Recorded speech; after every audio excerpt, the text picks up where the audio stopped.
Som privatdetektiv kan livet engang imellem være ensomt. Der er valg, der skal træffes, og beslutninger, der skal tages. Når ens hoved er fyldt op med gamle, uopklarede sager, er det svært at tænke klart. Man lukker helt ned. Nogle gange må man gå tilbage til nogle af de spor, man troede ikke ville give på det. Her til aften viste jeg, at nogle af svarene på det mord, der var opdaget i dag, lå gemt på gerningsstedet. En sag, der ville blive svær at løse. En ung kvinde, der mister livet, er aldrig noget at kimse af. Men jeg vidste, at denne sag ville blive speciel for mig. Den afdøde kvinde virkede mig bekendt. Billeder fra tidligere på dagen kunne måske opfriske min hukommelse.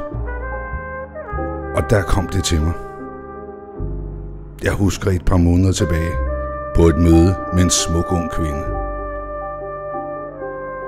Hun var kommet helt uanmeldt til mit kontor en sen eftermiddag. Hun virkede afslappet og selvsikker.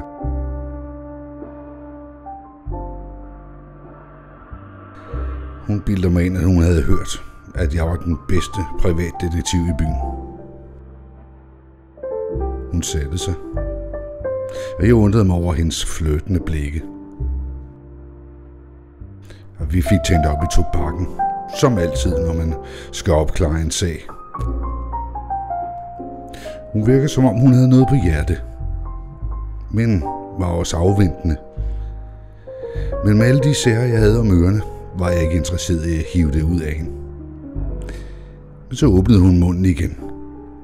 Hun fortalte, at hun mistænkte sin mand for at være hende utro. Med de ord, der vidste jeg, at det ikke ville lette godt. Min rolle som detektiv i sådan en sag er ikke den bedste. Jeg vidste, at det ville ende galt. Det var en risiko, jeg ikke ville løbe. Så jeg afviste at hjælpe hende.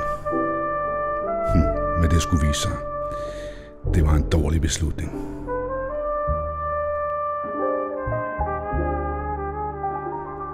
Og nu er jeg her med et mord, der måske kunne være undgået.